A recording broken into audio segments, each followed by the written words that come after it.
No momento em que ouviu, uma cena de seu anime favorito da infância passou pela sua mente, uma história mágica sobre um castelo flutuante e autopropulsado, deslizando pelas nuvens.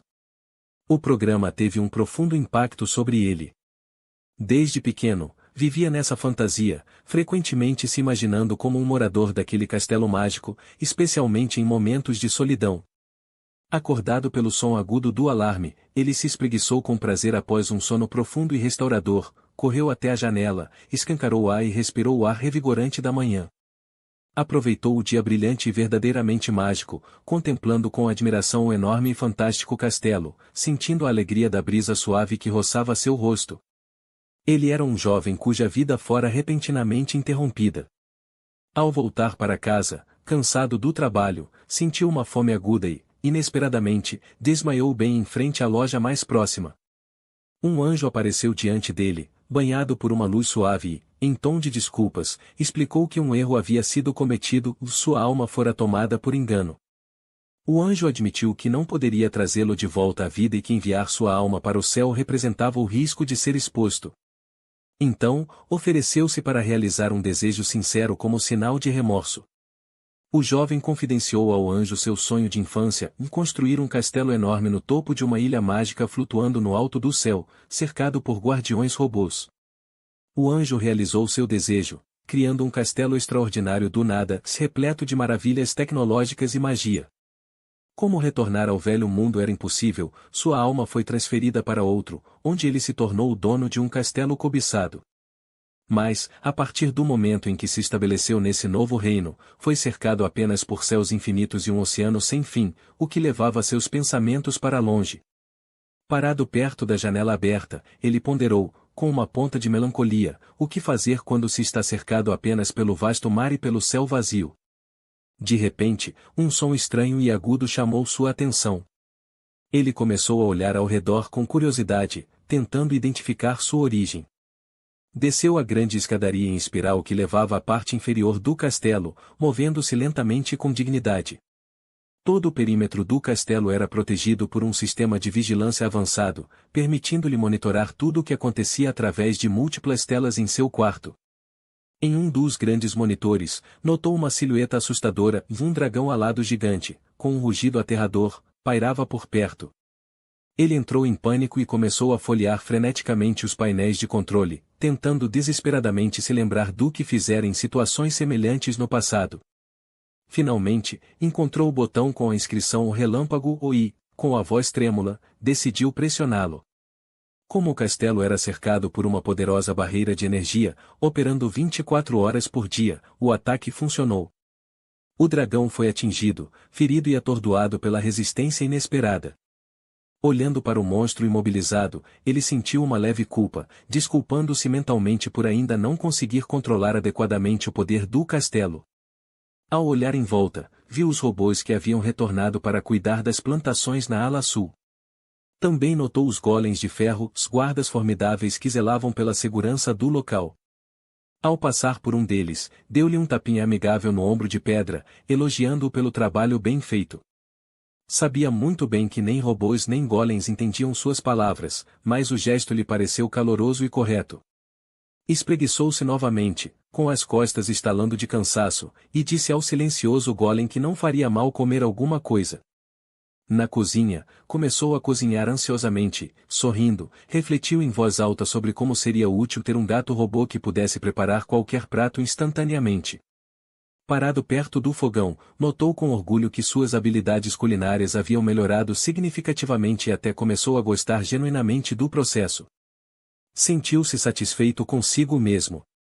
Cozinhar já não parecia uma tarefa, mas uma atividade que combinava com seu espírito e humor. Depois de terminar o prato, sentou-se à mesa, desejou a si mesmo uma boa refeição e começou a comer com entusiasmo. Elogiou-se alegremente pelo prato perfeitamente preparado, saboreando cada mordida. Uma vez satisfeito, recostou-se confortavelmente na cadeira e decidiu que era hora de finalmente terminar o jogo que havia começado mais cedo. Graças ao anjo, que lhe permitirá guardar todos os seus pertences de antes de morrer, ele pôde desfrutar de mangás e rever seus animes favoritos, aqueles que o acompanharam nos últimos dias de sua vida anterior. Ele também tinha a oportunidade de assistir a filmes e jogar no cinema particular de seu castelo. Ainda assim, sentia que valia a pena explorar mais de perto os arredores de seu novo lar. Enquanto estava vivo, vivia constantemente ocupado e nunca se permitia uma pausa, mergulhado na rotina sem fim. Agora, enfim, sentia a verdadeira felicidade. Podia fazer o que quisesse, comer o que desejasse e salvar aqueles que considerasse dignos. E então percebeu, plenamente, que essa sensação de liberdade era muito mais valiosa do que qualquer coisa que já possuíra em vida. Como ele pensava antes, começou a perceber que viver no seu próprio ritmo poderia ser a melhor coisa que já lhe acontecerá. Todos os dias pareciam domingos. Seu castelo havia se tornado um verdadeiro parque temático, onde ele se divertia de corpo e alma, como uma criança em um mundo de sonhos. Deitado em um confortável colchão inflável, balançando suavemente na superfície da piscina, ele estava em um estado de transe, refletindo sobre quantas semanas haviam se passado desde sua chegada àquele castelo, e o quanto havia aproveitado todos os jogos e atividades que desejava. Começava a parecer-lhe que não havia mais entretenimento. Já havia tentado tudo o que queria. Dominado por um tédio avassalador, deslizou para fora do colchão com uma ponta de melancolia e mergulhou ruidosamente na água. À medida que afundava a cada metro, sentia uma solidão crescente e um forte desejo de conversar com qualquer pessoa, qualquer ser senciente. Emergindo da água, com ela escorrendo pelos ombros, declarou em voz alta sua necessidade de conhecer outra pessoa, mesmo que apenas por um instante. Trocando de roupa rapidamente e organizando seus pensamentos, partiu determinado, na esperança de provocar uma mudança. Decidiu que, mesmo que o mundo ao seu redor fosse apenas um vasto oceano, o fato de ter encontrado um dragão significava que deveria haver castelos próximos, habitados por criaturas semelhantes. Ele pretendia encontrar um continente onde vivessem dragões, pelo menos, sinais de vida que pudesse compreender. À medida que se afastava das muralhas de seu próprio castelo, implorou ao céu que encontrasse pelo menos um ser inteligente em sua jornada. Algumas horas depois, avistou uma faixa de terra no meio do oceano. Extremamente feliz, começou a pular e gritar que o continente realmente existia, se ele estava certo. Congelando de repente, parou abruptamente. Ao se aproximar da costa, viu um cavalo deitado no chão, como se estivesse em sono profundo. Mas, por perto, notou uma carruagem elegante e imediatamente percebeu que aquilo poderia ser um sinal de uma civilização existente. Ele estava tremendo de nervosismo. Desde que chegara a este novo mundo, só havia encontrado monstros agressivos. Temia que tudo ao seu redor estivesse repleto de criaturas perigosas, mas mantinha a esperança de que a terra que encontrara pudesse ser habitada por seres inteligentes, capazes de construir carruagens e se estabelecer com propósito. Cavaleiros em armaduras pesadas a cavalo dirigiam-se à carruagem, e ele os observava através da tela. O jovem exclamou, admirado, ao ver pessoas de armadura. Ficou profundamente impressionado. O que via assemelhava-se a cenas de um filme de fantasia, onde a realidade se mistura com as lendas. A próxima coisa que viu foi uma jovem e bela garota correndo apressadamente pela praia, como em um filme, com um cavaleiro de armadura a perseguindo. Seu olhar captou a cena, a garota fugindo pela areia, o cavaleiro ruidosamente a seguindo, tudo parecia uma imagem ao vivo de seu programa asiático favorito, aquele que costumava assistir todas as terças-feiras. Ele estava completamente confuso, sem entender o que estava acontecendo ou o que todos aqueles eventos significavam. Em seu espanto, virou-se para o robô e perguntou o que deveriam fazer, se deviam intervir para tentar salvá-la. Os cavaleiros ordenaram firmemente que a garota se rendesse e parasse de resistir. Mas ela puxou uma pequena faca de suas roupas, levou-a ao pescoço e avisou, em tom desesperado, que, se eles se aproximassem, tiraria. Ela se perguntou se pular do penhasco permitiria que seu corpo se fundisse diretamente com a natureza, ignorando todo o sofrimento. Mas os cavaleiros caíram na gargalhada, e ela estremeceu com o som vil. Eles sorriram e declararam que, mesmo que ela morresse, ainda pegariam seu corpo e pendurariam diante da multidão para fazer um show divertido. Um dos cavaleiros pediu novamente que ela se rendesse, prometendo que, se obedecesse, seria tratada com respeito. Mas ela não acreditou em uma palavra e gritou que era tudo mentira, especialmente considerando o que ele havia lhe dito antes. Agarrando a faca com ainda mais força, foi tomada pelo desespero, convencida de que não havia como voltar atrás. Vendo seus movimentos perigosos, o cavaleiro a alertou novamente, assustando-a com a ideia de que, aonde quer que fosse, eles a seguiriam, deixando-a sem lugar seguro ou escolha. Após terminar sua ameaça, ele deu uma ordem clara e alta aos outros. Capturem-na. Ela mal teve tempo de gritar para que não se aproximassem quando os cavaleiros congelaram de repente, olhando em choque para o que aparecerá acima deles. Virando a cabeça, ela viu um enorme castelo voador, cintilante no céu. Enquanto os cavaleiros estavam em estado de confusão, um deles rapidamente correu de volta para informar os outros da notícia. Os demais, se recompondo, decidiram não perder tempo e matá-la imediatamente para levar o corpo. Ela fechou os olhos, preparando-se para o impacto, quando, de repente, um robô apareceu à sua frente, disparado entre ela e os cavaleiros. Tanto a garota quanto os cavaleiros ficaram atordoados. Um golem de ferro havia surgido do nada para protegê-la. O Gollum, ignorando os gritos desesperados da garota, gentilmente a ergueu em seus braços. Ela exigiu ser solta, mas o gigante de ferro não respondeu. Um dos cavaleiros, irritado com a interferência, avançou, mas não teve tempo de atacar. O Gollum e a garota rapidamente alçaram voo. O jovem que controlava o Gollum do castelo suspirou aliviado. Havia conseguido ativá-lo bem a tempo e estava feliz por ter escolhido aquele defensor de ferro, afinal, muito dependia disso. Ao se levantar ansiosamente da cadeira, lembrou-se de ser amigável com a garota. Afinal, era a primeira vez, em muito tempo, que ele encontraria alguém. Ele correu para recebê-la, cumprimentou-a desajeitadamente e perguntou se ela sabia japonês. Mas, assim que o Gollum a colocou no chão, ela cambaleou e caiu sobre o rapaz, exausta e inconsciente. Ele notou que ela havia desmaiado e pensou que talvez estivesse apavorada com o que acontecerá. Ao ver uma cicatriz em seu corpo, perguntou-se quem ela poderia ser. Ele havia renascido em outro mundo e ganhado o castelo voador com o qual sonhara desde a infância. Agora, sentindo-se tão solitário, decidiu cuidar dela, aquela que fora atacada por pessoas estranhas. Com cuidado, levou-a até a sala médica e a colocou em uma cápsula especial, que parecia uma cama de bronzeamento artificial, mas, na verdade, era uma unidade de tratamento de alta tecnologia. Brincando, ele disse ao Gollum que talvez ele gostasse de garotas bronzeadas, e por isso a colocará lá. Mas o olhar penetrante e sem vida do Gollum o fez se calar imediatamente. A piada claramente não fora bem sucedida e, incapaz de suportar o constrangimento, ele rapidamente se explicou, sugerindo verificar o estado da garota resgatada. Ao se aproximarem, viram que o diagnóstico completo mostrava que a garota não estava doente.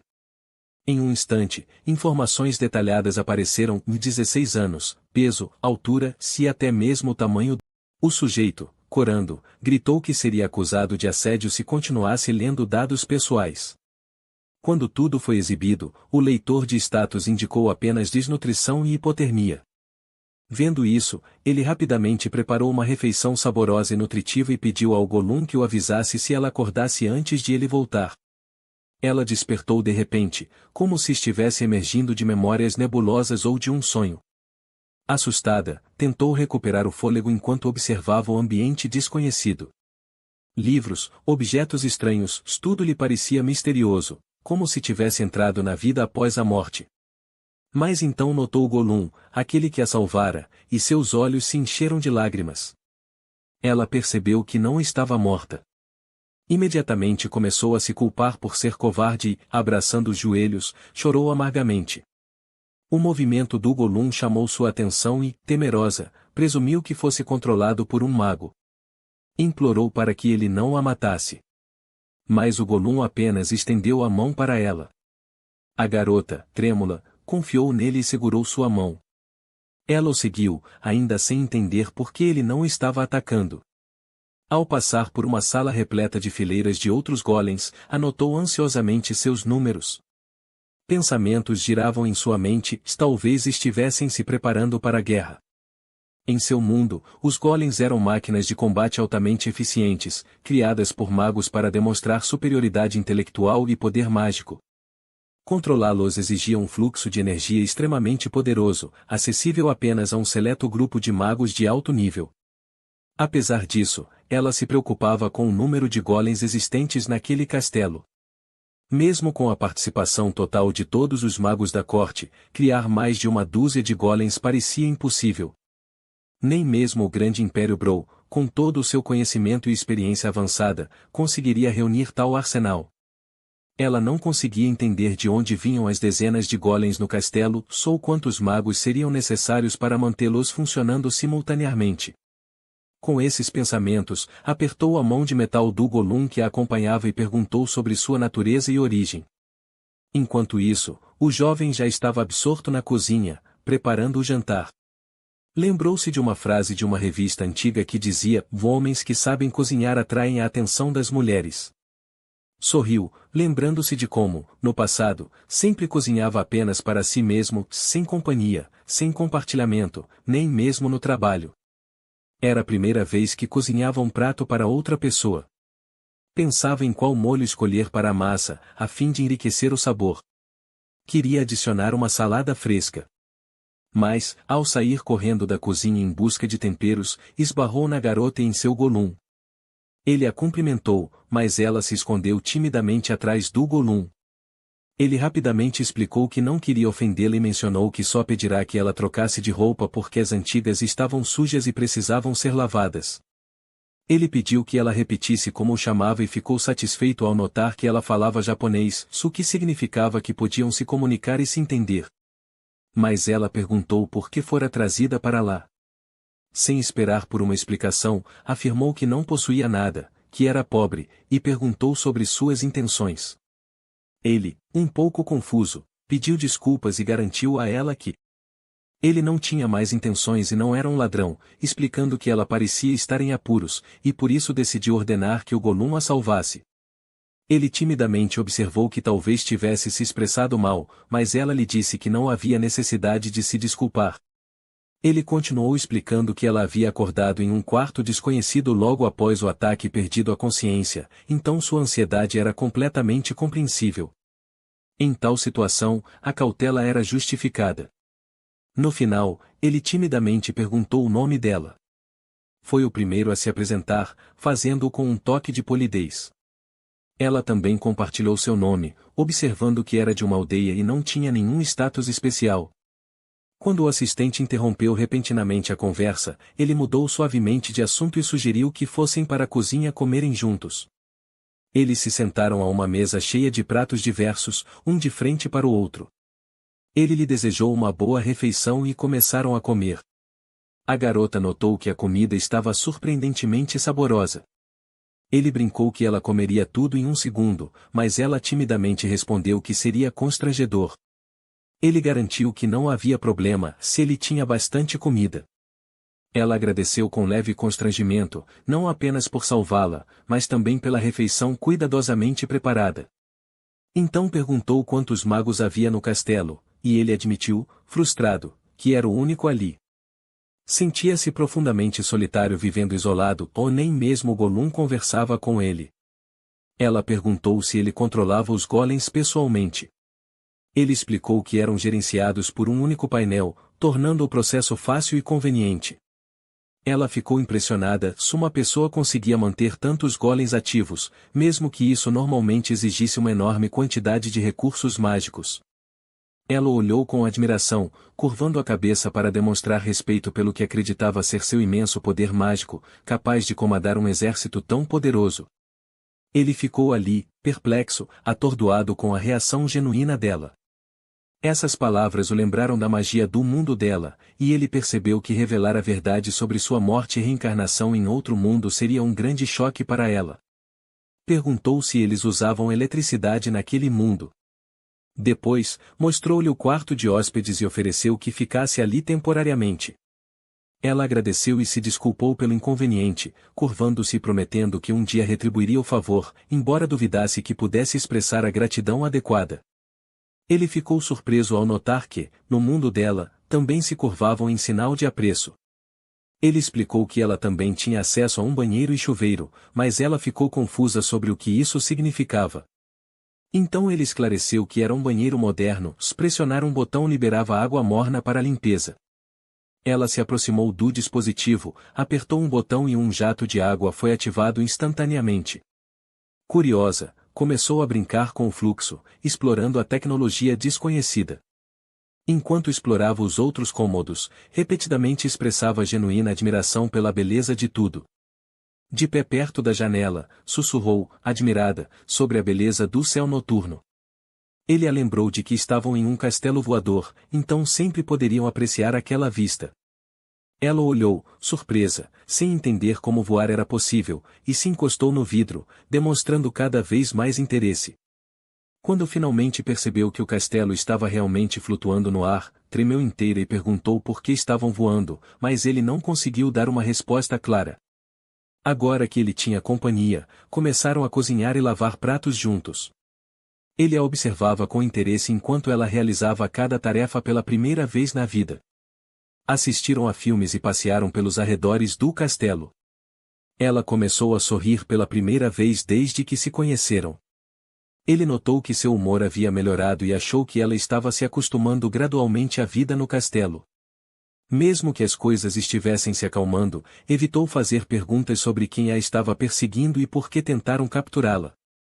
Planejava levá-la de volta para casa, para sua família, que certamente estava preocupada. Olhando para ela com um toque de tristeza, pensou que, se ela voltasse, ficaria sozinho novamente. Ela brincava com os pequenos robôs ajudantes e estava prestes a cozinhar com eles usando vegetais frescos. Ele sugeriu adicionar carne ao prato. Ela perguntou de onde ele tirava a carne, já que não havia nenhum gado visível no castelo.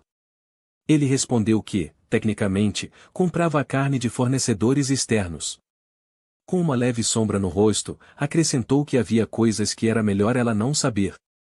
Ela tentou descobrir o que ele queria dizer, mas ele se recusou a explicar, dizendo que era chocante demais para revelar. Na sala de observação, ele ficou surpreso ao relatar que haviam descoberto uma vila. No monitor, uma criatura com orelhas triangulares, semelhantes às de um animal, foi vista cavalgando para escapar de um perseguidor. Ela sugeriu, ansiosa, que poderia ser um caçador de homens-fera, acrescentando que ouvirá falar sobre a venda dessas criaturas como escravos. A um preço alto, ela o deixou verdadeiramente atordoado. Ele só conhecia a escravidão por meio de livros didáticos e não conseguia acreditar que ela existisse no mundo deles. Ela apertou as mãos, demonstrando sua ansiedade. Caindo de joelhos, implorou fervorosamente que ele salvasse aqueles que vira. Ciente de que não tinha o direito de pedir, ainda assim persistiu, simplesmente não podia fazer o contrário. Ele começou a ficar nervoso, pois não era um mago, como ela pensava, e não tinha certeza se conseguiria realizar um resgate como o dela. Mas se recompôs, lembrando-se de que não podia perder tempo. Disse que instruiria o Gollum a agir e que ele o ajudaria. Mesmo nessa felicidade, deparou-se com o sistema brutal da caça aos escravos. Chocado com uma cultura onde a vida humana não tinha valor, declarou que não permitiria que aquilo continuasse. E, com a ajuda de Aum, traria a salvação. A garota continuava fugindo dos caçadores, que gritavam em voz alta que ela não deveria escapar. Tropeçando em uma arma descartada, caiu no chão. Quando os caçadores se aproximaram, tentou se defender com uma faca. Um deles agarrou seu braço, derrubou-a e disse que era hora de parar de causar problemas. Enquanto seu companheiro descia a encosta, fez um comentário brusco para que não fosse tão rude com ela, avisando que, se o valor de mercado dela caísse por causa de seus maus tratos, sua recompensa diminuiria. O caçador estalou a língua em aborrecimento, assentiu e disse que entendia. Então exigiu que o selo de escravização fosse trazido até ele. O camarada, um pouco hesitante, perguntou novamente se ele realmente queria ativar o selo naquele momento. Ele respondeu que a garota estava sendo excessivamente ousada e, portanto, precisavam mostrar claramente que ela era apenas uma mercadoria. Ao se aproximar dela, o caçador ameaçou rudemente esculpir uma marca em seu rosto, para que qualquer um que a visse a reconhecesse imediatamente como uma escrava. A garota, tomada pelo terror, gritou forte e alto. Sua voz ecoou por toda a área. De repente, uma poderosa explosão ecoou pelo campo, interrompendo abruptamente a cena de violência. De uma massa de chamas emergiu um enorme golem de ferro, avançando em direção aos caçadores com uma velocidade incrível, deixando-os perplexos. Seus ataques eram precisos e devastadores. Cada passo ecoava com um baque metálico enquanto ele atacava os caçadores com brutal eficiência. O Gollum agarrou um dos perseguidores com sua enorme mão de aço, apertando-o com força crescente. No entanto, o jovem que o controlava do castelo ordenou que parasse o ataque. Percebendo que a pessoa já havia perdido a consciência e tremia por inteiro, o golem jogou o caçador inerte para o lado, deixando-o desacordado. Então, o jovem deu a próxima ordem: encontrar e libertar a carroça onde outros homens-fera capturados poderiam estar. A garota, lutando para recuperar o fôlego, gritou fracamente os nomes de seus pais e entes queridos, como se esperasse que eles ouvissem seu chamado. O jovem, observando as ações do Gollum na sala de controle, suspirou aliviado e notou que a ameaça estivera muito próxima. No entanto, graças ao poder do Gollum, conseguiram evitar a tragédia. Quase mataram um dos atacantes, mas a garota parecia alheia ao que acontecia. Permaneceu imóvel, com um olhar vazio e vítreo, tomada por um tremor silencioso. O jovem perguntou sobre sua condição com preocupação e admitiu que lamentava. Afinal, ela tivera que suportar uma cena verdadeiramente aterrorizante. Ela agradeceu por tê-la salvado e expressou a esperança de que nenhum deles estivesse marcado com o selo da escravidão. Isso deixou o rapaz curioso sobre o que exatamente era esse selo. Vendo que a garota estava um pouco envergonhada, ele se desculpou sem jeito e explicou que, em seu mundo, tal conceito não existia. Ela começou sua explicação dizendo que a marca da escravidão é um símbolo mágico que transforma uma pessoa viva em um objeto, uma coisa desprovida de direitos e status. Aquele marcado com o selo é vendido como mercadoria e deve obedecer ao seu dono. O selo nunca desaparece, permanecendo com o portador por toda a vida e anulando quaisquer direitos civis. Ela acrescentou que os traficantes de escravos usam uma fórmula mágica especial, um selo que restringe os movimentos e suprime a força de vontade, forçando os escravos a obedecer a qualquer comando de seu mestre. Quando a propriedade é transferida de um mestre para outro, o direito ao selo também é passado, reforçando um estado perpétuo de subordinação. Desobedecer a uma ordem resulta em punição, se, em casos extremos, em morte. O jovem, chocado com o que ouviu, perguntou novamente se eles realmente poderiam morrer. Ela respondeu que não tinha certeza, mas já ouvirá histórias. Alguns afirmam que escravos desobedientes são chamados de mercadorias defeituosas. O jovem, transtornado, comentou que isso era cruel e inaceitável. Afirmou que seu castelo seria um refúgio seguro para essas pessoas, já que os terrenos eram vastos e inesgotáveis. Uma das meninas resgatadas, um homem-fera em estado de choque, de repente apenas desmaiou. O jovem a colocou gentilmente na carroça e sugeriu que a fuga para o castelo havia sido psicologicamente difícil para ela. Os Golluns dobraram as barras de metal da gaiola, libertando os outros prisioneiros, embora muitos deles já apresentassem marcas de escravidão. Ao se aproximarem para verificar os cativos, estes se posicionaram na defensiva, protegendo uns aos outros. O medo ainda era forte. A garota lhes disse que seu amigo era o próprio mago dono do castelo voador e que usará seu poder para salvá-los, assim como a salvara antes. Ela se esforçou para convencer os cativos de que ele era uma boa pessoa.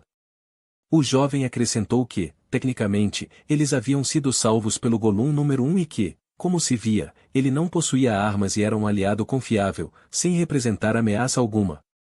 Os cativos hesitaram um pouco, mas um deles tomou a iniciativa, deu um passo à frente e se apresentou. Aproximou-se abruptamente do jovem e expressou dúvidas. Apesar do título de Grande Mago, eles nunca tinham ouvido seu nome e, sem provas, não podiam confiar nele. O mago precisava apresentar algo substancial. O jovem hesitou sob o olhar intenso, incerto sobre o que eles consideravam prova. O guerreiro pediu esclarecimentos sobre que tipo de castelo era aquele e se realmente voava. O garoto confirmou que era um castelo voador e explicou que havia ordenado ao Gollum que os trouxesse para a evacuação. Contou que morava em um castelo com um lago e uma fazenda, onde os moradores tinham acesso a carne e peixe. Disse que ninguém ali passava fome ou calor, e que o céu era sempre confortável. Vocês podem brincar o quanto quiserem e até cantar alto à noite, afirmou com um sorriso. Ninguém ficará chateado. O prisioneiro riu alto. Virando-se para seus companheiros de tribo, declarou que estava tudo bem, daquele mago não parecia alguém que os trairia. Um por um, os cativos começaram a sair da carroça. O guerreiro se desculpou por sua grosseria, explicando que era difícil confiar em alguém que promete segurança, mas na verdade a oferece de forma tão generosa. O jovem disse que o entendia, se eles haviam passado por momentos difíceis. Perguntou aos cativos, mais uma vez, se estavam dispostos a ficar e viver no castelo. Acrescentou que sabia que os homens-fera haviam se tornado alvos de traficantes de escravos e poderiam querer voltar para casa. No entanto, se decidissem ficar, ele poderia oferecer-lhes uma vida estável. O guerreiro, apreciando sua generosidade, respondeu que deveria recusar. Eles eram os guardiões do santuário. Explicou que seus ancestrais haviam protegido a floresta e o santuário por muitas gerações e que não podiam quebrar esse dever. Inspirado pelo que ouviu, o jovem admitiu que aquilo era admirável. O guerreiro acrescentou que, normalmente, lidavam com ameaças sozinhos, mas um membro da família havia sido feito refém. O velho, porém, interrompeu, lembrando-os de que a marca de um escravo não era algo simples. Mesmo que os traficantes de escravos desaparecessem, poderiam retornar e capturar os marcados novamente. Se um refém fosse feito outra vez, eles seriam impotentes. O guerreiro afirmou, com firmeza, que os protegeria, mas o velho insistiu. Mesmo que consigam se defender, as ameaças ainda permanecem. Não fomos nós que salvamos o dia, mas sim os Golum. O inimigo pode retornar com novos recursos. Ele enfatizou que, mesmo que a situação afetasse apenas 3 deles, não conseguiriam chegar ao castelo voador sozinhos, e se fossem atacados novamente, não teriam como escapar ou encontrar abrigo. O guerreiro sentiu uma incerteza interior, percebendo que as palavras do velho continham uma dura verdade. Sua parceira tocou-lhe gentilmente o ombro, dizendo que acreditava ser mais sensato aceitar a oferta do mago. Ela não queria que uma escolha pessoal criasse problemas para os outros, nem que dificultasse a proteção dos terrenos do templo pelos demais guardiões. Tomado de admiração, o guerreiro abraçou ternamente sua amada, reconhecendo seus argumentos e aceitando sua perspectiva. O jovem, comovido com aquela demonstração de amor e afeição, assegurou-lhes, com confiança, que não precisavam se preocupar. Vocês podem retornar à floresta a qualquer momento, disse ele. Eu entendo como é difícil se separar de entes queridos. Graças à aeronave, podem chegar a qualquer destino sempre que quiserem. A garota, que antes estava inconsciente, de repente chamou pelos pais, interrompendo a conversa. Ao se aproximar, ela agarrou outra garota e disse ao mago, bruscamente, que se ele não libertasse todos, ela machucaria seu amigo, deixando claro que pretendia agir de forma decisiva. Puxando bruscamente seus cabelos, a garota fera insistiu sombriamente em sua clara intenção de tirar a própria. No entanto, naquele momento, seu pai interveio, chamando a filha com firmeza e explicando que aqueles não eram inimigos, mas sim as pessoas que a haviam ajudado e a salvaram de uma séria ameaça. Confusa e ainda em pânico, a garota fera perguntou novamente, com dúvidas, se aquelas pessoas não eram realmente traficantes de escravos. O pai respondeu. Mantendo a calma, garantiu-lhe que não. Na verdade, eram socorristas, se a mulher que ela havia agarrado era a esposa de quem a salvara. Um jovem, tentando ser educado e evitar qualquer drama desnecessário, entrou na conversa e esclareceu que eles não eram casados, apenas moravam juntos temporariamente, e que planejava mandá-la de volta para casa em breve. O pai, visivelmente irritado, lançou um olhar severo para a filha e ordenou que soltasse a menina imediatamente. Ainda confusa, ela se desculpou timidamente. Voltando-se para o jovem, o pai expressou sincera gratidão e enfatizou que, para o seu povo, aquela menina também era um símbolo de salvação. Enquanto a garota fera continuava a se desculpar, a garota, falando com a filha do guerreiro de forma calma e ponderada, se explicou que seus pensamentos poderiam estar confusos, pois ela havia passado recentemente por uma experiência difícil e profundamente traumática. Com um sorriso gentil e reconfortante, ela expressou simpatia e a incentivou a não se culpar, pois, em uma situação difícil, apenas quis proteger aqueles que lhe eram especialmente próximos e queridos. Abalada pelo apoio inesperado, a garota animal não conseguiu conter as lágrimas. Enquanto a jovem, demonstrando cuidado e sensibilidade, se aproximava para confortá-la, o jovem elevou ligeiramente a voz e dirigiu-se a todos os homens-fera, explicando que aqueles que desejassem retornar para casa poderiam embarcar na carroça, que os Gollum seguiriam pelo caminho necessário. A garota animal perguntou se sua mãe estaria entre os que iriam com os outros. Seu pai explicou calmamente que, infelizmente, sua mãe havia sido marcada como escrava por traficantes, e que, para proteger a terra sagrada, seria melhor que ela não se aproximasse da floresta. Profundamente perturbada, a menina exigiu uma explicação, querendo entender exatamente o que o pai queria dizer. Determinada e inabalável, declarou com confiança que permaneceria ao lado da mãe. O pai, mantendo a compostura, tentou explicar que suas vidas agora haviam tomado rumos diferentes e que continuariam separadas. O jovem garantiu ao guerreiro que não o atrapalharia caso a filha decidisse permanecer no castelo. No entanto, o pai o interrompeu, pedindo um tempo. Admitiu suas dúvidas sobre se a filha realmente compreendia tudo o que estava acontecendo, considerando que eles tinham uma importante responsabilidade em proteger o templo. Enquanto isso, a menina, segurando a mão da mãe, insistiu com teimosia e firmeza que não recuaria e que ficaria com ela. O jovem tentou tranquilizar o pai, prometendo que, após 3 meses, eles definitivamente retornariam. O pai, mal contendo as emoções e profundamente triste, suspirou interiormente, sentindo o peso de ser um homem cuja filha estava entrando em uma fase desafiadora de crescimento. Depois de deixarem o assentamento dos Homens-Fera, o castelo subiu lentamente para o céu, cortando o ar da noite com suas bordas afiadas.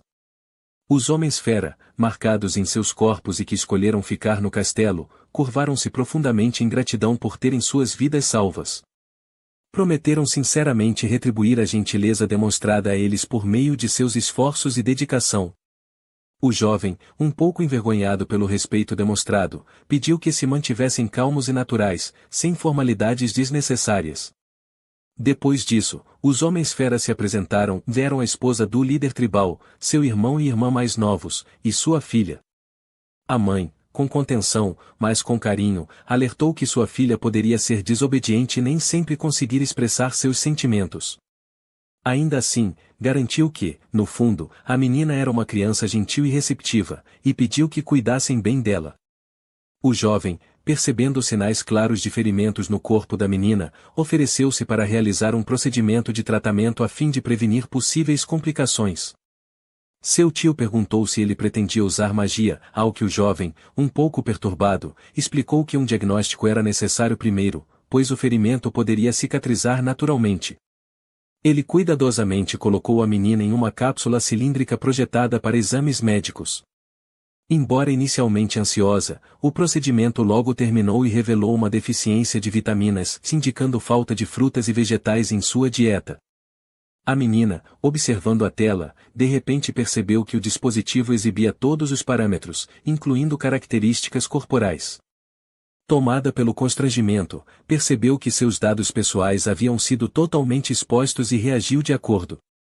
O jovem, confuso e igualmente constrangido, explicou rapidamente que isso havia acontecido durante o diagnóstico, quando ela ainda estava inconsciente. Mais tarde, o jovem e seu amigo mencionaram que planejavam cozinhar um prato delicioso com vegetais frescos colhidos da fazenda, e um dos Homens-Fera se ofereceu para ajudá-los. O jovem agradeceu, observando que, com a ajuda de todos, o processo seria muito mais rápido. A esposa do líder concordou e mencionou que precisavam se preparar para encontrar os outros magos. No entanto, após a explicação do jovem, acontece que apenas 2 pessoas moravam no castelo, o que os decepcionou um pouco, pois esperavam ver uma ordem inteira de magos. Todos começaram a cozinhar ansiosamente, e o jovem mostrou ao povo fera vários vegetais que eles aparentemente não usavam muito antes. Essa foi sua primeira experiência cozinhando com um grupo tão grande, e ele aguardava o processo divertido com grande expectativa. Quando todos os 6 estavam sentados à mesa, repleta de comida deliciosa, fizeram uma oração e começaram o jantar. O jovem observou atentamente as reações ao arroz servido, esperando que seus convidados compartilhassem seu amor por esse importante elemento da cultura japonesa. Para sua leve decepção, ninguém demonstrou muito interesse, e ele decidiu firmemente garantir que todos apreciariam o arroz no futuro. A garota, olhando para as nuvens, lembrou-se das palavras do jovem, de que o tempo que passariam juntos seria apenas temporário e que logo ela voltaria para casa. Enquanto caminhavam pela fazenda, exploraram curiosamente os arredores, maravilhando-se com vegetais desconhecidos e reagindo com leve cautela aos ajudantes robóticos. Eles demonstraram respeito pelo jovem, acreditando que ele era um grande mago que controlava muitos Goluns. Isso lhe causou certa tensão interior, pois queria explicar que herdara o castelo após uma morte, mas não sabia como encontrar as palavras certas. A esposa do líder expressou o desejo de usar feitiços mágicos para ajudar na colheita e em outras tarefas como um gesto de gratidão. O jovem, inicialmente, recusou, mas a persistência dos homens-fera prevaleceu. Ele cedeu e concordou, sentindo uma vaga sensação de culpa. O irmão mais novo da mulher-fera notou o humor pensativo da irmã e, curioso, perguntou o que a estava incomodando. Ela respondeu que tinha uma sensação estranha, como se já tivesse conhecido os amigos do mago em algum lugar antes. Quando a garota ficou a sós com o jovem, ele admitiu estar satisfeito por todos terem apreciado o castelo. Ela concordou, dizendo que estava feliz por todos terem sido gentis. O jovem apontou para um monitor com um mapa e mencionou que haviam voado um pouco e tropeçado em uma cidade com 2 torres, perguntando se o lugar lhe parecia familiar. A garota respondeu que acreditava ser a cidade de Vish, localizada na parte central do Império Brou, e que as torres eram seu principal símbolo. Ela explicou que o Império Brou é um estado poderoso, que demonstra hostilidade em relação à sua terra natal, Atala, e frequentemente invade regiões vizinhas, buscando impor sua vontade política a elas. Ela o agradeceu, dizendo que ele era mais gentil do que a maioria das pessoas que conhecia. Nesse momento, uma notificação apareceu na tela do castelo, informando sobre um objeto não identificado se aproximando. O jovem rapidamente mudou a imagem e viu uma pessoa aproximando-se do castelo. Era um jovem alto e nobre, com cabelos longos e perfeitamente lisos, que, desafiando as leis da natureza, pairou no ar e calmamente parou bem em frente ao castelo voador. Um mago misterioso, envolto em uma aura de mistério sombrio, silenciosamente deu ao corvo um comando sem palavras para desaparecer, como se pressentisse uma possível ameaça e não quisesse colocá-lo em risco.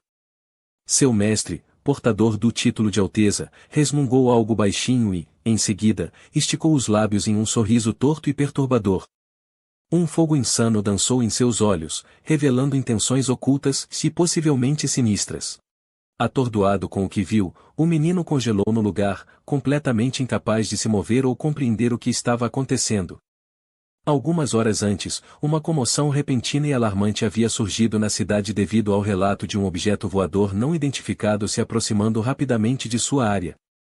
Os servos, que chegaram às pressas ao palácio, exigiram urgentemente uma audiência imediata com Sua Alteza, que então estava cercado por jovens encantadoras e atraentes, animadas e alegremente entretendo-o.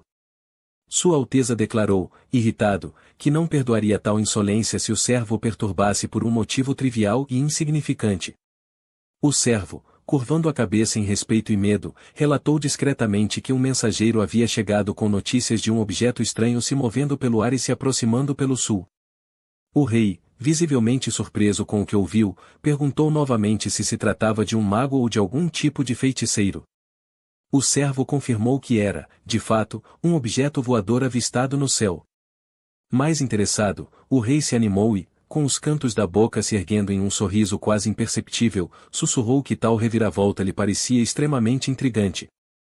Perguntou ao subordinado sobre a velocidade exata daquele objeto misterioso, e lhe disseram que ele se movia muito mais rápido do que qualquer cavalo, e provavelmente chegaria à capital principal do império no dia seguinte.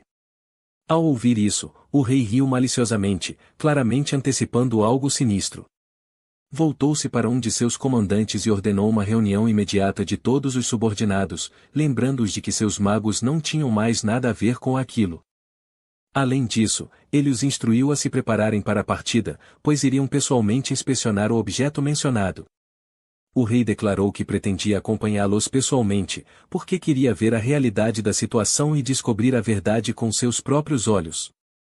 Outro subordinado, tomado pela ansiedade, apressou-se em avisar o rei, observando que era muito perigoso e que eles simplesmente não podiam permitir que Sua Majestade se aproximasse de um objeto tão suspeito e potencialmente hostil, pois mesmo a menor ameaça à vida do monarca seria um desastre. O rosto do rei mudou repentinamente e, com uma expressão fria, ele perguntou baixinho como ousava desafiar sua vontade. O subordinado imediatamente começou a negar, justificar-se e tentar suavizar o que havia dito. No entanto, o rei, sem dizer mais nada, deu uma ordem silenciosa com um gesto calmo, porém autoritário. Em um instante, os cavaleiros, sem hesitar, agarraram o servo, que gritava e insistia que tudo não passava de um mal-entendido. Gritos cheios de horror e dor repentinamente perfuraram o ar da sala. No entanto, o governante cruel e implacável permaneceu completamente indiferente, sem que um único traço de seu rosto se contraísse. Algum tempo depois, o comandante mago, pairando alto no céu, estava diretamente em frente ao castelo voador, com o próprio rei ao seu lado. O rei viu, com seus próprios olhos, uma ilha flutuando no ar com um verdadeiro castelo de pedra no topo. O espetáculo foi tão surpreendente que o rei não só ficou impressionado, mas até mesmo comovido até as lágrimas pela emoção avassaladora. Ele então gritou, a plenos pulmões, que queria possuir aquele lugar e que ele deveria se tornar sua propriedade, seguido por uma risada alta e sinistra. Enquanto isso, na sala de observação escura, o jovem ainda não conseguia entender por que aquele olhar louco e aterrorizante continuava rindo sem parar. Sentindo-se confuso, ele disse que tudo o que estava acontecendo o estava assustando e também notou que, ao lado do velho, havia uma estranha figura de orelhas compridas, claramente não humana. O jovem compartilhou seu palpite de que, além do povo fera conhecido, poderiam existir outras raças neste mundo que ele desconhecia. Enquanto isso, sua amiga, tomada pelo terror e coberta de suor frio, lutava para manter a voz firme e só conseguia sussurrar que, diante deles, estava o próprio imperador. O jovem, completamente perplexo, perguntou-lhe quem era esse imperador e como ele era. No entanto, a garota estava tão tomada pelo medo que memórias sombrias e assustadoras vieram à tona, deixando-a incapaz de falar com coerência. O jovem, olhando-a com preocupação, perguntou se ela estava se sentindo bem e se estava tudo certo. Mas ela, em estado de choque profundo, mal conseguia dizer o nome dele.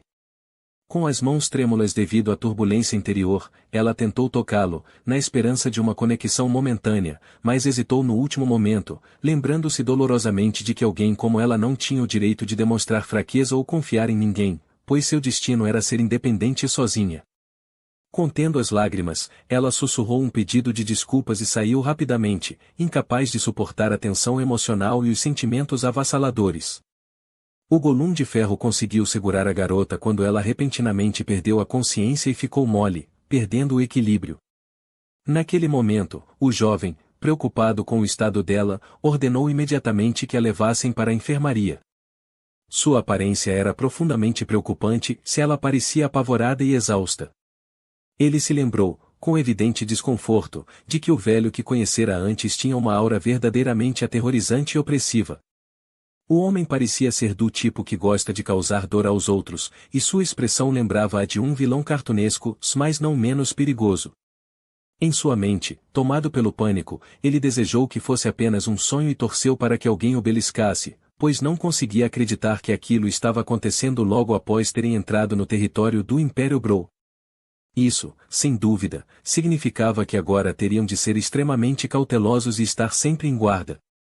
Ele considerou a possibilidade de que, se o Império decidisse atacar, seu castelo tivesse uma barreira forte e golems prontos para a batalha ao seu lado. A ideia de terem conseguido derrotar até mesmo um dragão lhes dava uma certa sensação de calma e autoconfiança. No entanto, ele permaneceu confuso, pois jamais poderia imaginar, mesmo em seus pensamentos mais ousados, que poderiam ser atacados, especialmente considerando que agora não apenas eles, mas também outras criaturas, viviam dentro do castelo. Vendo sua amiga inconsciente nos braços do Golum, a garota fera, ansiosa e preocupada, perguntou-lhe o que havia acontecido. O Gollum respondeu calma e firmemente que, em sua opinião, a garota havia passado por um estresse severo e provavelmente estava excessivamente ansiosa, e que ele iria verificar seu estado. Naquele momento, os outros homens-fera imediatamente pularam, correram para mais perto e começaram a bombardear a garota com perguntas. Ela estava com medo das pessoas voadoras que eles notaram? E poderia ter sido um mago. Depois que ela compartilhou seu palpite de que poderia ter sido um mago do Império Brou, em missão de reconhecimento, congelou em choque, e um silêncio pesado tomou conta do ambiente. Tentando aliviar a tensão, ele rapidamente garantiu a todos que tudo estava sob controle e que não havia perigo. Enquanto estivessem dentro do castelo, poderiam se considerar completamente seguros. Após ouvir suas palavras e observar atentamente sua expressão facial, os homens-fera concordaram com ele, adquirindo uma sensação de relativa calma. Alguns até adotaram um tom mais leve, perguntando com interesse se ele realmente controlava todos os Golluns no castelo sozinho e tentaram encorajá-lo, garantindo que, enquanto estivessem sob sua proteção, tudo ficaria bem. Observando seu amigo na sala de cura, o jovem lembrou-se de sua responsabilidade e repetiu para si mesmo que deveria fazer todo o possível para proteger todos os seus novos companheiros, que se tornaram queridos para ele. Olhando para o rosto sereno dela, percebeu, com tristeza, que sentiria falta dela se algo acontecesse. O castelo voador tinha um poder imenso, e o exército de Golluns poderia facilmente repelir um ataque humano. No entanto, a chave para controlá-los estava exclusivamente em suas mãos. Ele começou a duvidar de suas próprias habilidades, questionando se conseguiria lidar com uma tarefa tão grande e importante, se realmente seria capaz de controlar tamanho poder. Percebendo que preocupações e dúvidas, por si só, não ajudariam, decidiu firmemente que era necessário agir. Reunindo forças, apressou-se em começar a trabalhar. Primeiro, instruiu o Gollum a cuidar e zelar por sua amiga. Em seguida, dispôs-se a aprender tudo o que pudesse sobre seu castelo, ansioso por obter controle completo e absoluto sobre ele. Examinando cuidadosamente cada detalhe da barra de tarefas, convenceu-se, mais uma vez, de que o anjo havia feito um trabalho verdadeiramente magnífico ao criar tantos elementos únicos e úteis dentro do castelo. Estava tomado por genuíno entusiasmo e inspiração. O castelo dos seus sonhos aguardava seu mestre e exigia compreensão. Ao acordar, a garota percebeu que havia desmaiado novamente. Atormentada pela culpa, culpou-se por ser fraca e se repreendeu por covardia. Saindo do quarto, começou a procurar o cavalheiro e seu companheiro constante, o Gollum. Mas não os encontrou em lugar nenhum. Abrindo um dos muitos cômodos, ficou surpresa e aliviada ao vê-lo.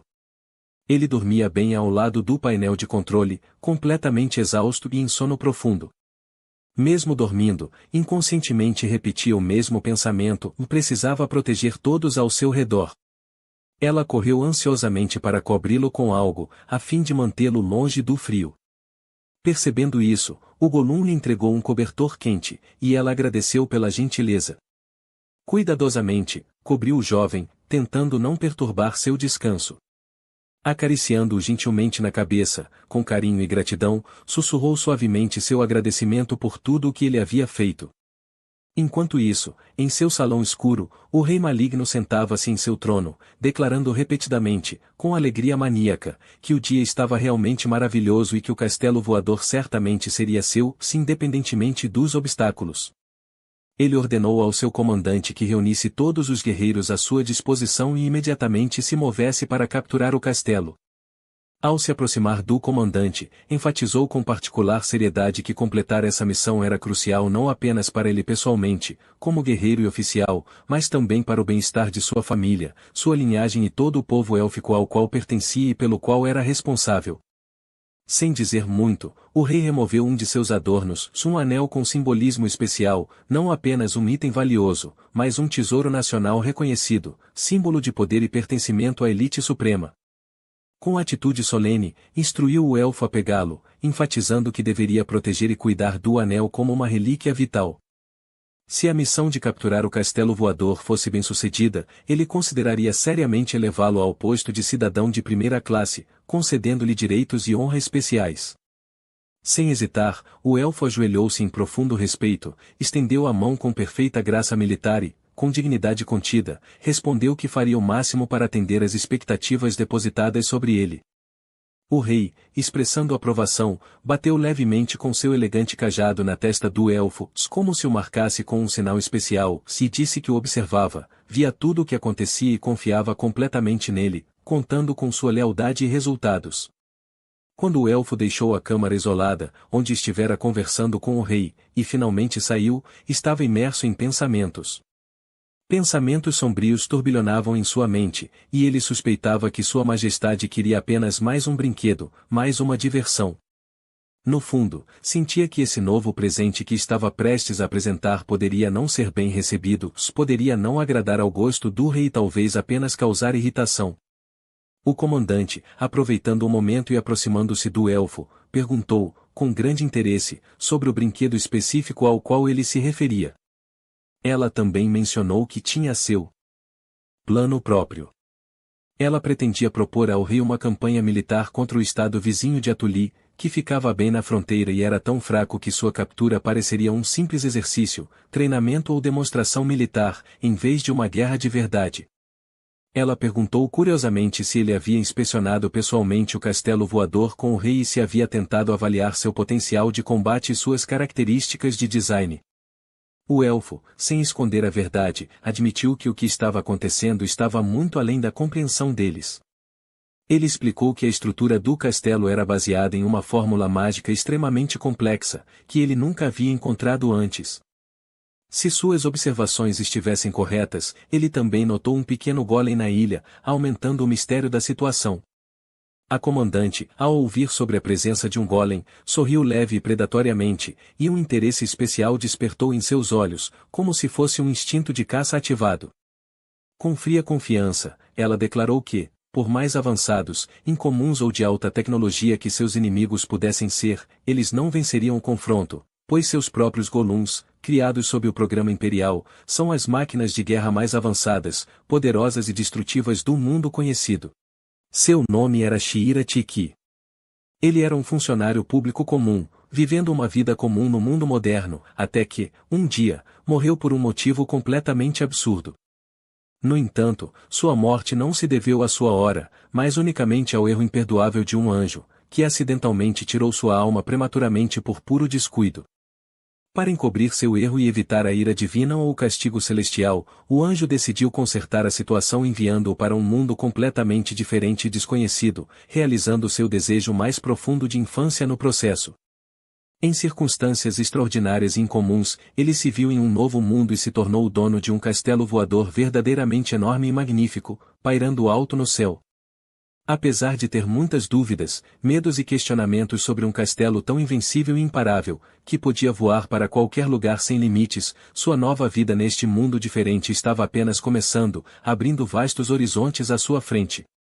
Enquanto registrava outra função ativada do castelo voador em seu diário e descobria os sistemas de controle, ele, completamente exausto e esgotado, desabou no chão, incapaz de suportar o cansaço acumulado.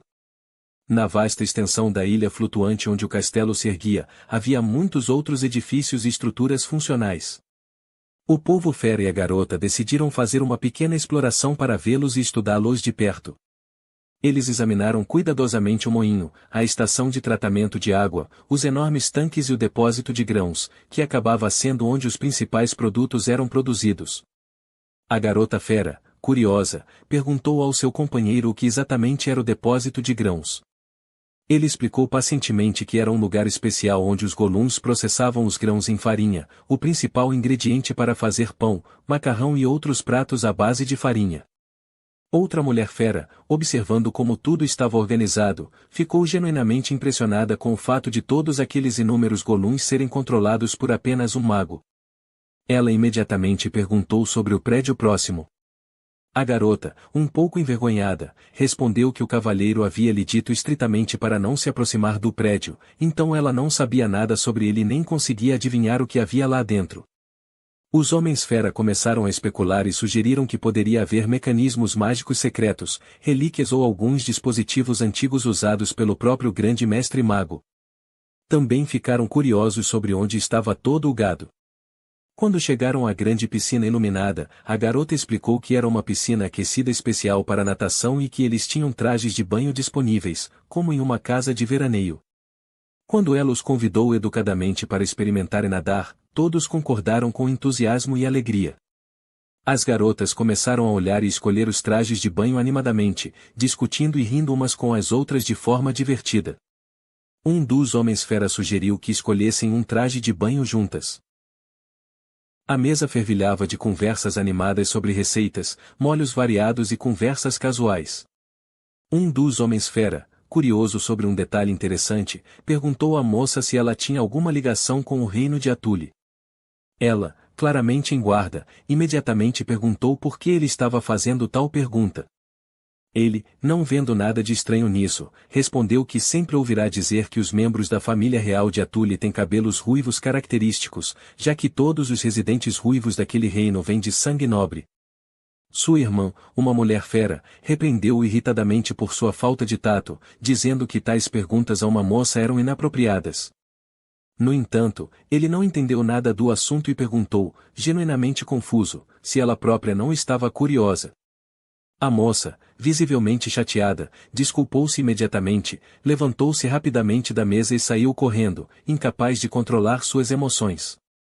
O cavalheiro, percebendo isso, tentou chamá-la, mas ela não se virou. Então, ele se dirigiu a todos, pedindo que continuassem a refeição sem ele, prometendo que retornaria em breve.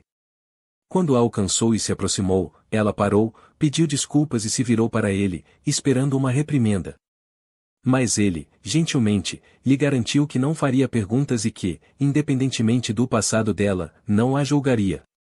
Sugeriu que voltassem à mesa antes que o macarrão esfriasse. O Gollum, como se sentisse o humor das pessoas, gentilmente pegou a mão do homem e a estendeu em direção à garota, como se convidasse à reconciliação. O jovem estendeu a mão, olhou-a com ternura e deu um sorriso caloroso, trazendo lágrimas aos olhos dela. Incapaz de se conter, ela pegou a mão dele e, soluçando em meio às lágrimas, confessou que havia mentido para ele todo esse tempo. Ela se abriu, revelando que não era apenas uma simples aldeã, mas uma princesa do reino de Atuli. Esse tempo. Ela se abriu, revelando que não era apenas uma simples aldeã, mas uma princesa do reino de Atuli. Letícia El Atuli, uma mulher rotulada como pecadora perversa que traiu seu país. Seu nome era Letícia El Atuli e ela era uma princesa do reino de Atuli, nascida e criada no luxo do palácio. Vivida pacificamente, cercada pela suavidade das muralhas do castelo e pelo conforto das rotinas familiares, alheia às dificuldades e preocupações. Todas as damas da corte a admiravam desde jovem e nunca perdiam a oportunidade de bajulá-la, na esperança de conquistar seu favor. No entanto, a própria Letícia sempre se manteve modesta e reservada, nunca se permitindo ser orgulhosa e aceitando elogios com um leve constrangimento. Mas, um dia, sua vida pacífica chegou a um fim repentino e cruel. Em um dia tranquilo, seu pai, o rei Atuli, informou-a de que uma carta havia chegado do quarto príncipe do grande império Brou. Anexado à carta, havia um pedido oficial no qual o príncipe expressava seu desejo de se casar com ela, transmitindo uma proposta por meio de um mensageiro. Preocupada, Letícia perguntou cuidadosamente se era verdade que aquele príncipe já tinha muitas esposas, rumores de que seriam mais de 15. O rei respondeu relutantemente, brevemente com um toque de incerteza na voz, que, até onde sabia, o número delas poderia ter diminuído. Ele se apressou em encerrar a conversa, afirmando que não havia necessidade de discutir mais o assunto, e saiu rapidamente para evitar mais perguntas. Quando ela tentou chamar o pai, ele se virou e lançou-lhe um olhar frio e distante. Afirmou que tudo isso era para o bem do país e que a decisão já estava tomada, não estando aberta à discussão. Deixou claro que ela deveria se casar com o quarto príncipe, pois o havia criado para esse propósito desde a infância e não aceitaria uma recusa. Não vendo outra escolha, a princesa, sentindo-se derrotada, sussurrou suavemente que entendia. Quando a notícia de seu noivado se espalhou pelo palácio, as damas de companhia imediatamente começaram a parabenizá-la e a cobri-la de comentários entusiasmados. Ela, tentando não revelar sua confusão, agradeceu, embora, no fundo, não conseguisse acreditar no que estava acontecendo. Ela não queria vincular seu destino a um homem que nunca tinha visto antes. Todo o pátio fervilhava de entusiasmo, e muitos já se preparavam para acompanhá-la à sua nova vida no palácio do noivo. Um dos guardas relatou que um presente valioso havia sido enviado pelo príncipe Brou em homenagem ao noivado. Um servo entregou-lhe uma carta, afirmando que o anel dentro do pacote era um símbolo do vínculo futuro entre eles e deveria celebrar a união. Todos se reuniram ao redor, observando com curiosidade e inveja enquanto ela abria a caixa com o misterioso presente. Levantando cuidadosamente a tampa, Letícia abriu a caixa, e imediatamente gritos de horror irromperam. Dentro havia um dedo humano com um anel. Todos recuaram, e suas mãos tremeram de choque ao ler a segunda carta. O príncipe escreveu que estava feliz por ter a chance de conectar seu destino com uma mulher tão bela e refinada como ela e, como sinal de respeito, estava lhe dando um de seus tesouros. Ele explicou que a destinatária anterior do anel se revelou inútil e, por isso, aguardava ansiosamente para conhecê-la pessoalmente, onde pudessem ou brincar. Ele também acrescentou que seus servos chegariam em breve para citar e confirmar o noivado. Ela estava confusa, tentando entender o que o príncipe queria dizer, pois ele já havia enviado um anel. Mais tarde, ficou claro que seus servos eram, na verdade, magos encarregados de colocar uma marca de escrava nela para reivindicá-la como propriedade do príncipe. Os cortesãos ficaram alarmados e indignados com a humilhação sofrida pela princesa, membro da família real. Insistiram que se tratava de um insulto inédito, e que marcá-la como escrava era terrível. No entanto, o guarda, segurando a carta e com o olhar abatido, confirmou que, infelizmente, tudo era verdade. Foi um choque para ela. Seu próprio pai concordou com tal destino, como se a tivesse vendido como um objeto. Logo ela ouviu rumores aterrorizantes sobre o quarto príncipe de Brou, sobre sua crueldade, natureza perversa e como ele atormentava suas esposas até a morte. Diziam que ele era um monstro, e seu pai, um tirano que não via as pessoas como seres vivos. Seu pai sabia exatamente a que estava condenando sua filha. Ela implorou, com lágrimas e gritos, para não ser marcada, mas o rei nem sequer a olhou nos olhos. Naquele dia, uma marca de escrava foi colocada à força em seu corpo, um símbolo de sua submissão. Depois disso, ela se retirou completamente e anunciou que partiria sozinha, sem comitiva ou servos. Despedindo-se dos cortesãos, de sua amada terra natal e até mesmo de seu próprio pai, ela entrou na carruagem, sem esperar vê-los novamente. Encontrando-se em um quarto desconhecido em um dos castelos à beira da estrada, ela perguntou a seus companheiros se eles parariam ali para descansar. Os guardas confirmaram que a jornada até o Império ainda era longa e que ficariam ali até de manhã. Saindo cuidadosamente do quarto, ela de repente percebeu que ninguém a observava. O medo tomou conta de sua mente. Ela não queria morrer, não queria se tornar uma vítima, não queria se trair em seu próprio país. Vendo seu reflexo no anel brilhante, ela se perguntou se realmente tinha que aceitar tal fim. Cerrando os dentes, jogou o anel no chão e correu noite adentro, sem olhar para trás, determinada a lutar por sua vida. Sob o céu estrelado e à luz da lua cheia, ela se lembrou de sua antiga vida tranquila, com pesar e saudade. Por vários dias,